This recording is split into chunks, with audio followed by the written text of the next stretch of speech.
Electric bikes are everywhere. Neighbors are buying them. Coworkers ride them to the office. Social media is flooded with people cruising past traffic jams, grinning as they effortlessly climb hills that would leave regular cyclists gasping for air. The e-bike revolution promised freedom. No more sweaty commutes, no more expensive gas, no more parking nightmares in crowded city centers. Just hop on, press a button, and glide into the future of transportation. But what if the reality is that behind those Instagram-perfect rides and YouTube success stories, there's a growing wave of buyer's remorse? What if the very people who bought into this electric dream are now warning others to think twice? Insights from 100 e-bike owners across the United States reveal a clear story. From California tech workers to New York delivery drivers, from suburban moms to college students, each person answered one simple question: what is the biggest regret about buying an electric bike? Their answers weren't what most would expect, and they definitely weren't what the marketing departments want people to hear. The first thing that stood out was how consistent the responses were. These weren't random complaints from a few unlucky buyers. These were patterns. Systematic issues that revealed a massive gap between what people expected and what they actually got when they brought their shiny new electric bikes home. The biggest shock? Most of these regrets had nothing to do with the technology itself. The real problems started long before anyone turned to pedal. One reviewer from Portland bought an e-bike after watching countless video reviews. The sleek mountain bike promised 40-mile range, fast charging, and years of reliable performance. 6 months later, the rider was staring at a repair bill that cost more than a monthly car payment. A commuter from Chicago thought they had found the perfect transportation solution. No more subway delays, no more parking fees. The electric bike would pay for itself in months. Instead, it became the most expensive mistake they had ever made. Reports from Miami show riders joining the e-bike movement to reduce their carbon footprint and get more exercise. Now they warn their friends to stay far away from electric bikes unless they understand what they're really signing up for. These aren't isolated cases. They're part of a pattern that the e-bike industry doesn't want seen. Let's start with the number one regret that showed up in 68% of the interviews. The issue that catches almost every first-time buyer off guard and costs them hundreds of dollars they never saw coming. Battery reality versus battery marketing creates the biggest regret for most e-bike owners. When shopping for an electric bike, every manufacturer promises impressive range numbers: 40 miles, 60 miles, even 80 miles on a single charge. The marketing materials show riders cruising effortlessly through scenic routes with power to spare.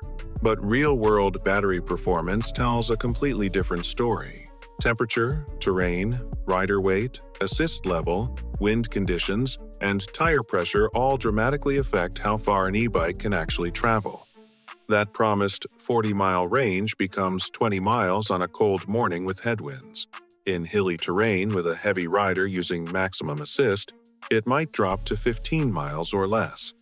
A buyer from Seattle discovered this the hard way during the first week of commuting. The e-bike manufacturer promised 35 miles of range. The actual commute was 18 miles round trip. The rider figured there was plenty of buffer. On day 3, the battery ran out of power halfway home, forcing the owner to pedal a 60-pound electric bike up notorious city hills using nothing but their own strength. The weight of an e-bike without power assistance is brutal. A standard bicycle weighs around 20 to 30 pounds. Most e-bikes weigh between 50 and 70 pounds because of the battery and motor systems. Pedaling that weight without assistance feels like dragging an anchor through thick mud. Battery degradation makes the range problem worse over time. Lithium-ion batteries lose capacity with every charge cycle. After 2 years of regular use, most e-bike batteries hold only 70 to 80% of their original capacity. That 40-mile range becomes a 30-mile range, then 25 miles, then less. Reports from Denver show commuters learning about battery degradation after 18 months of daily riding. Originally, reliable e-bikes start running out of power during normal routes.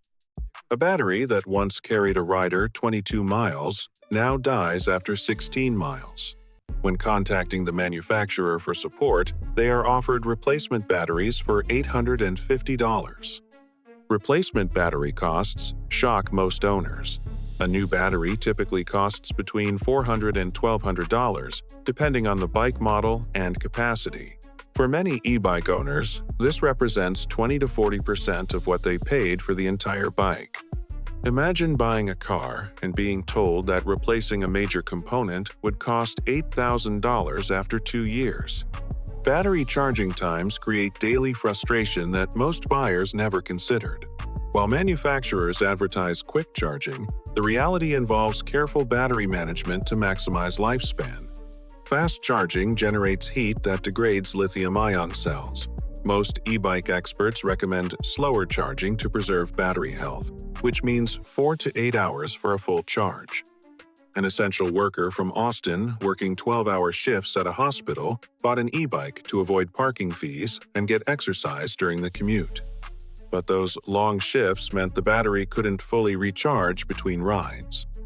After a few weeks of partial charges and range anxiety, the reviewer gave up and went back to driving. The charging infrastructure for e-bikes remains practically non-existent compared to electric cars.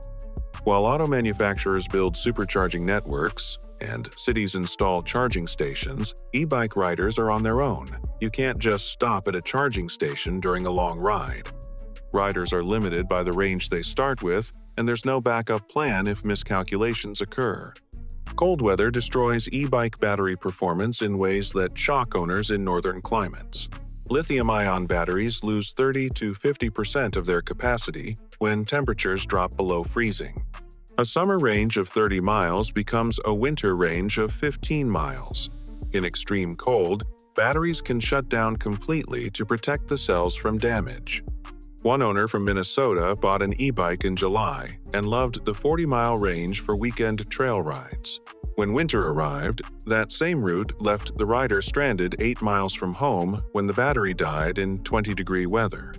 This required a pickup truck rescue, teaching the hard lesson that a summer e-bike can essentially become a winter paperweight. Battery storage during winter months creates another expense most owners never anticipated. Lithium-ion batteries must be stored at specific charge levels and temperatures to prevent permanent damage. Many e-bike owners discover they need heated garage space or indoor storage just to keep their battery functional through cold months. The second most common regret involves the quality gap between cheap e-bikes and reliable models. 43% of surveyed owners regretted buying budget e-bikes that seemed like great deals but turned into expensive mistakes within months. The e-bike market explosion created opportunities for countless manufacturers to rush low-quality products to market. Online marketplaces overflow with electric bikes priced between $500 and $1,500 that look impressive in photos but use substandard components throughout. Budget e-bike motors fail frequently because manufacturers use cheaper components to hit aggressive price points. While quality e-bike motors are designed for thousands of hours of operation, cheap motors often fail within the first year.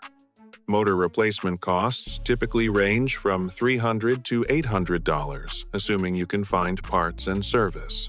Reports out of Phoenix highlight riders buying $1,000 e-bikes online after seeing impressive specifications and positive reviews.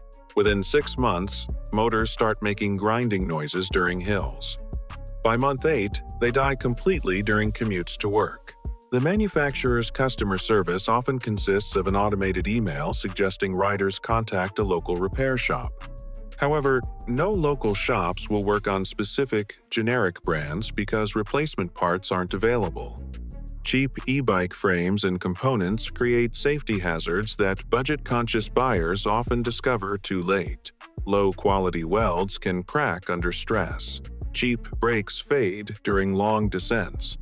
Poor quality wheels wobble or break spokes. These aren't just inconveniences, they're dangerous failures that can cause serious accidents. The brake systems on budget e-bikes frequently can't handle the weight and speed of electric bikes. Standard bicycle brakes are designed for 20 to 30-pound bikes traveling at moderate speeds.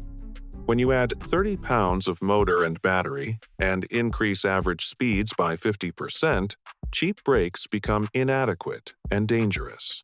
A reviewer from San Francisco bought a budget e-bike for commuting down the city's steep hills.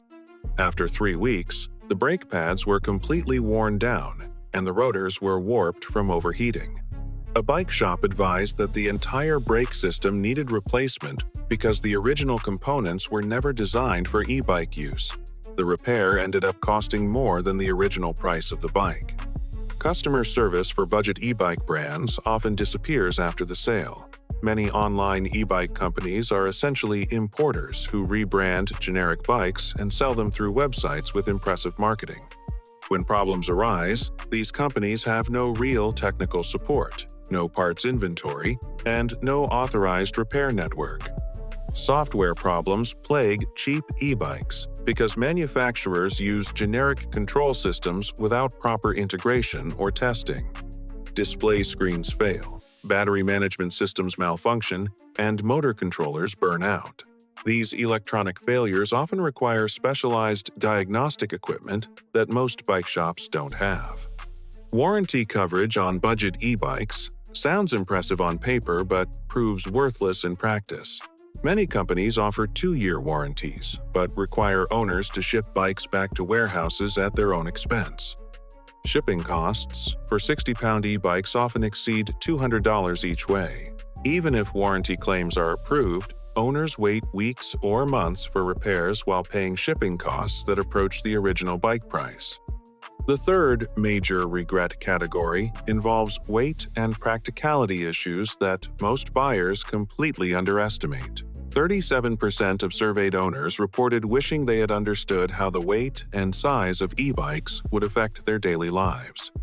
E-bike weight makes apartment living challenging in ways that regular bike owners never face. Carrying a 60-pound electric bike upstairs to a second-floor apartment becomes a daily workout that few people enjoy. Many apartment buildings don't allow bikes in elevators, forcing residents to use stairs regardless of the floor. Storage requirements for e-bikes exceed what most people expect. E-bikes are longer, wider, and heavier than traditional bicycles. They don't hang easily on standard bike hooks.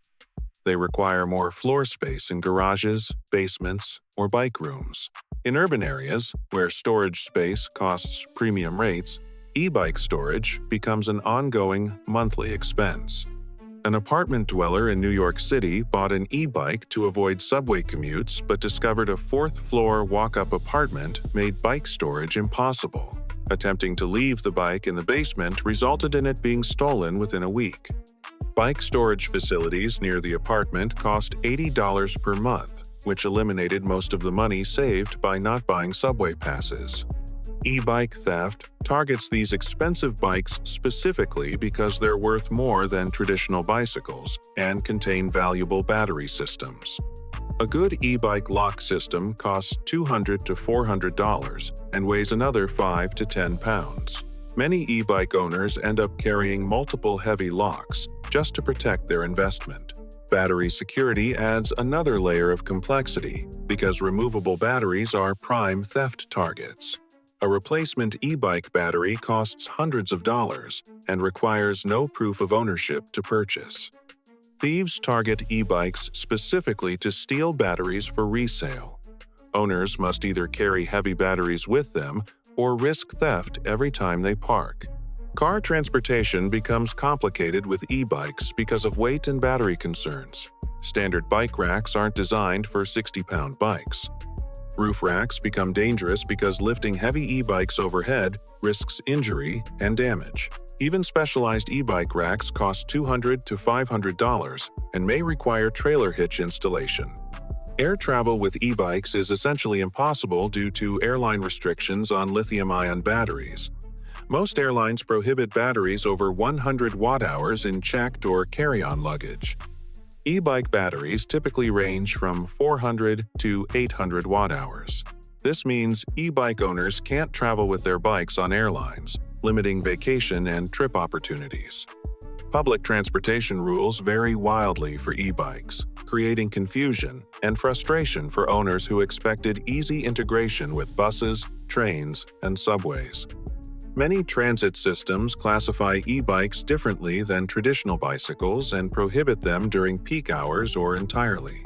The fourth regret involves legal and regulatory issues that most e-bike buyers never research before purchasing. 28% of surveyed owners reported wishing they had understood local laws and regulations that restrict where and how they can use their electric bikes. E-bike classifications vary significantly between states, cities, and even individual trail systems. Class 1 e-bikes provide assistance only while pedaling and cut off at 20 miles per hour. Class 2 e-bikes have throttles that work without pedaling. Class 3 e-bikes assist up to 28 miles per hour. These classifications determine where an owner can legally ride. Many bike paths and trails prohibit certain classes of e-bikes or ban electric bikes entirely. National parks generally prohibit e-bikes on most trails. State parks have inconsistent rules. Local trail systems create their own regulations. Owners often discover they can't use their e-bikes on the exact trails and paths they purchased them to access. Speed limits for e-bikes surprise many owners who expected unlimited assistance. Most jurisdictions limit e-bike speeds to 20 or 28 miles per hour with motor assistance. Violating these limits can result in tickets and reclassification of an e-bike as a motorcycle, requiring registration, insurance, and licensing. Helmet requirements vary by location and e-bike class, creating confusion for riders traveling between jurisdictions. Some states require helmets for all e-bike riders. Others require helmets only for certain classes or age groups. Helmet laws often aren't clearly posted, leaving riders vulnerable to unexpected fines. The difference between satisfaction and regret comes down to research and long-term planning. If this analysis helped illustrate the real story behind e-bike ownership, consider watching the next deep dive into the hidden costs companies keep quiet. The video is on screen now, and the information could save thousands of dollars.